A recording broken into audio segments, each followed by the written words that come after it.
Hello friends, नमस्ते, प्रणाम। मैं सानू मिश्रा अपने चैनल से स्वागत करती हूँ। तो आज मैं सुनाऊंगी आप लोगों को बहुत सुंदर एक हिंदी गीत के गीत का विषय है। तर्ज है नमवा जिला में जाने ला प्रशासन है जानू। तो चलिए आप लोग सुनिए। नया देखते होंगे चैनल को तो सब्सक्राइब कर लीजिएगा। तो चलिए सुनाते हैं। आंगन में लेके तिलकवा आइल बा भैया के सरवा। आंगन में लेके तिलकवा आइल बा भैया के सरवा।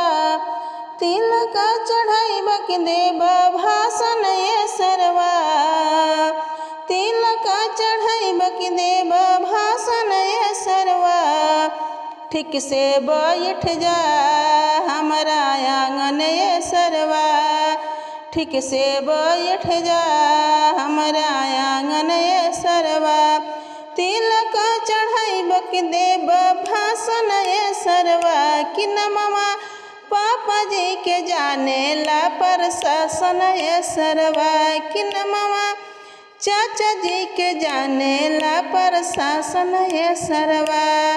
अलो फरवारा लागता अपना गाँव के। लो फरवारा लागता अपना गाँव के।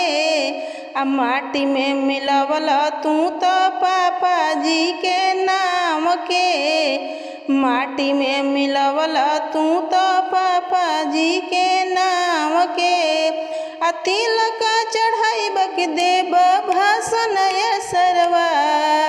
तिलक चढ़ाइब के देब भाषण ये सरवा। कि नमवा पापा जी के जाने ला प्रशासन ये सरवा। कि नमवा चाचा जी के जाने ला प्रशासन ये सरवा। एसी ना ले आइला फ्रिज नाही सरवा। लोकल सामान लाइल बड़ा तू आंगनवा। एसी ना ले आइला कूलर नाही सरवा। लोकल सामान लाइल बड़ा तू आंगनवा। मारी के बैठल बड़ आसन ये सरवा। मारी के बैठल बड़ आसन ये सरवा। कि नमवा भैया जी के जाने ला प्रशासन ये सरवा। कि नमवा